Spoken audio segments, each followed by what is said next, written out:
Hello. For our nursing theorist group presentation, we chose Jean Watson and her theory of caring science.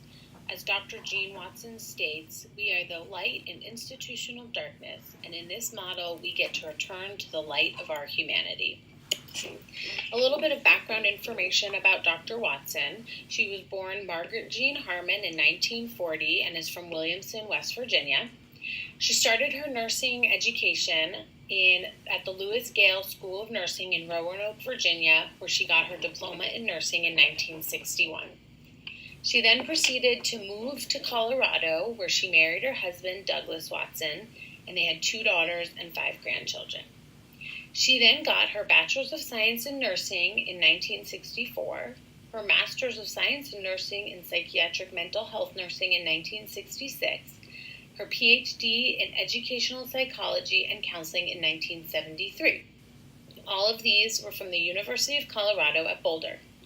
She has also written or co-written over 30 books, and her website states that these books have received the American Journal of Nursing's Book of the Year Award, and they seek to bridge the paradigms as well as point towards transformative models for this 21st century.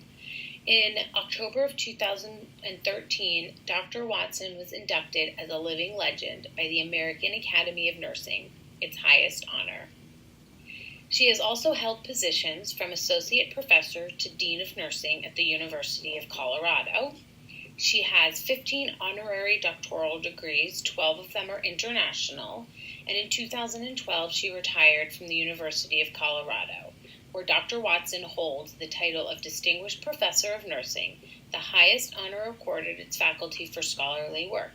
In 1999, she assumed the Murchison Scoville Chair in Caring Science, the nation's first endowed chair in caring science, based in the University of Colorado Health Sciences Center.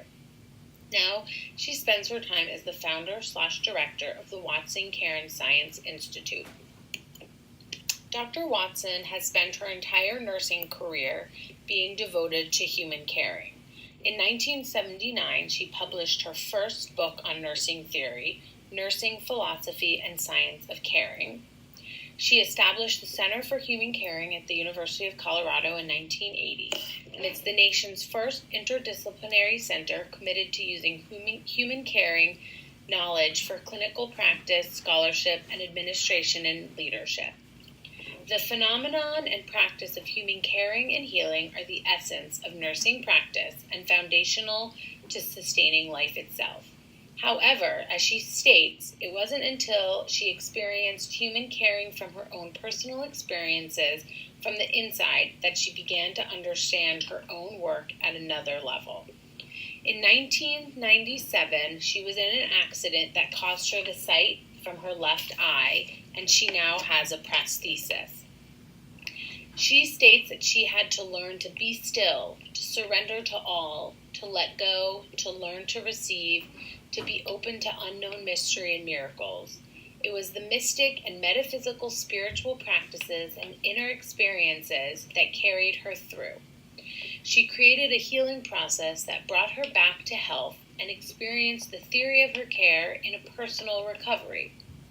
Then, a year later in 1998, her husband committed suicide. She described him as her physical and spiritual partner and best friend. She states that she has gained wisdom, personal inner journey, mystical experiences, passion, practices, and courage for sharing self and mystical spirituality of human caring and healing to help nurses, health professionals, educators, human service workers, and others on their caring journey. Jean Watson's theory of caring science is considered a philosophy because it doesn't provide clear instructions on how to achieve authentic, caring, healing relationships. However, Watson's curative factors, according to Masters, do provide guidelines for nurse-patient interactions, and caring science is considered a framework for patient-centered care. Jean Watson's core concepts are transpersonal caring relationship, caring moments, and the 10 curative factors. Transpersonal relationship. According to Jill Lane, the transpersonal concept is an intersubjective human-to-human relationship in which the nurse affects and is affected by the person of the other. Both are fully present in the moment and feel a union with the other. They share a phenomenal field that becomes part of the life story of both. According to Watson Caring Science Institute, some transpersonal relationship concepts include moral commitment to protect and enhance human dignity, heart-centered, healing, caring based on practicing and honoring wholeness of mind, body, spirit, and self and each other, and intention of doing for another and being. According to Watson Caring Science Institute, when a caring occasion happens, that moment includes heart-centered encounters with another person, coming together in a human-to-human transaction, and is meaningful, authentic, and intentional. According to Jill Lane, an actual caring occasion involves actions and choices by the nurse and the individual. The moment of coming together in a caring occasion presents the two persons with the opportunity to decide how to be in a relationship and what to do with the moment.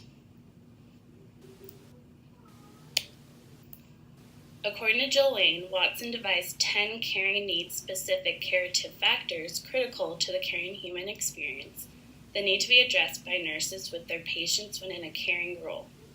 As curative factors evolved with an expanding perspective, and as her ideas and values evolved, Watson offered a translation of the original curative factors into clinical curitas processes that suggested open ways in which they could be considered.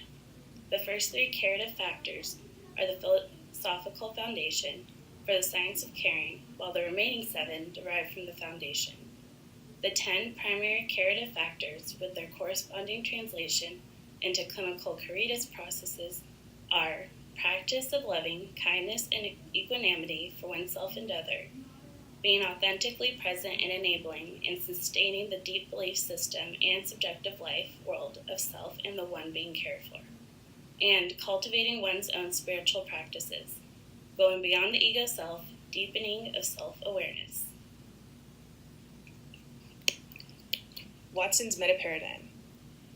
Person, a unity of mind, body, spirit, nature, embodied spirit, healing space and environment, a non-physical, energetic environment, a vibrational field integral with person where the nurse is not only the environment, but the nurse is the environment, healing, health, harmony, wholeness, and comfort, nursing, a reciprocal of transpersonal relationship and caring moments guided by curative factors and curative processes.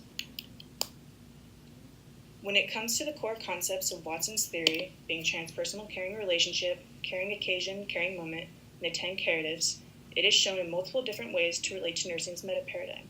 Some of these concepts even relate in multiple meta-paradigms. For transpersonal caring relationship, it can be seen to relate to both human and nurse, which I will break down. Human would be a heart-centered healing caring based on practicing and honoring wholeness of mind, body, spirit, and self, inner harmony, and maintaining balance. The patient has a possibility to reach inner harmony through mind, body, spirit, which will then produce healing and health. Nurse is a moral commitment to protect and enhance human dignity, respect and love for the person being honoring his or her needs, wishes, routines, and rituals, intention of doing for another and being with another who is in need, and an authentic presence. The nurse does not reduce the patient or patient's need, and the nurse caring and connections have potential to heal. For caring occasion, caring moment, this is seen to relate to nurse, which according to Watson's website, caring occasion, caring moment is a heart-centered encounters with another person when two people, each with their own phenomenal field background, come together in human-to-human transaction that is meaningful, authentic, intentional, honoring the person, and sharing a human experience that expands each person's worldview and spirit, leading to a new discovery of self and other and new possibilities.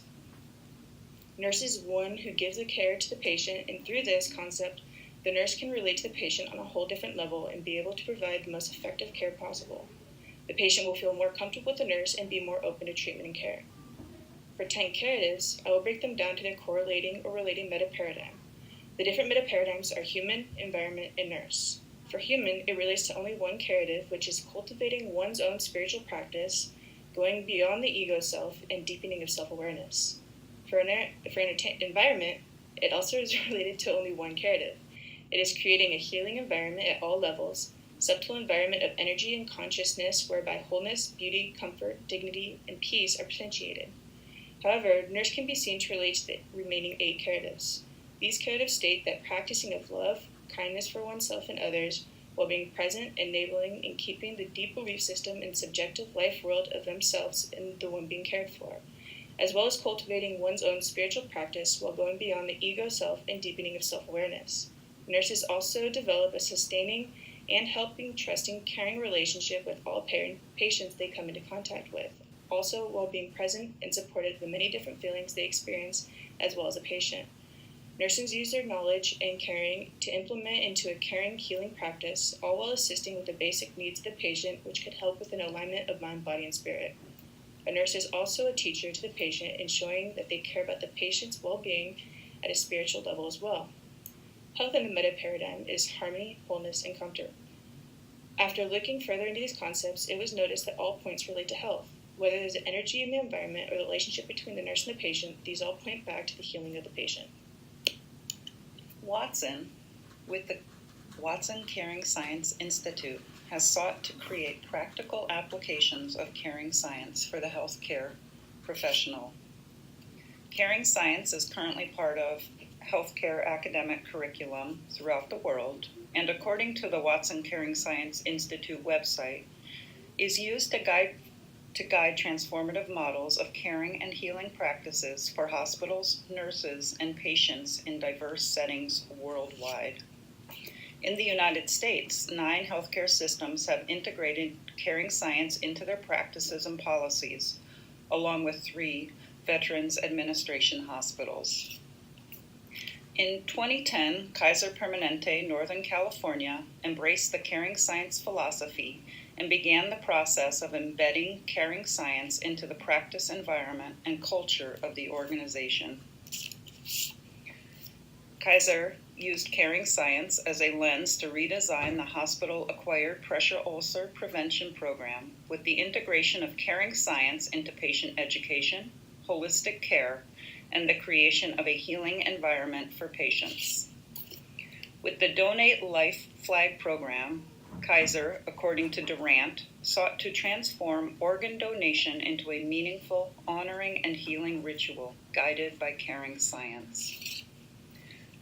And in a study designed to assist young parents with a cancer diagnosis to meet their end of life with dignity, Kaiser included caring science constructs. The study aimed to assess whether creating a living legacy video improved patients' quality of life, influenced whether the participants would agree to hospice care, and finally, whether the patients would accept dying at home. These are just a few examples of how Gene Watson's theory of caring science has relevance and is currently utilized in healthcare worldwide.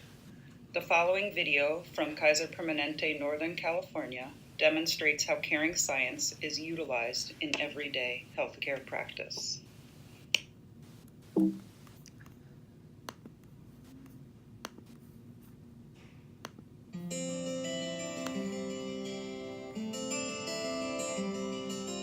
Honoring health, healing, and wholeness, to me, is severalfold. Putting the patient at the very center of the care that we provide, making sure that they understand that we are truly caring for them as a person.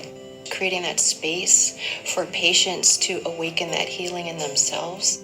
Imagine what it would be like at any moment in their stay to be touched by strangers, to be visited by strangers on a 24-hour basis. I remember that, and that helps me just kind of center and be even more intentional on the care that I give them, because they're very fragile. And it's about bringing our whole selves to our work with patients and families, empathizing and understanding what it means to be afraid.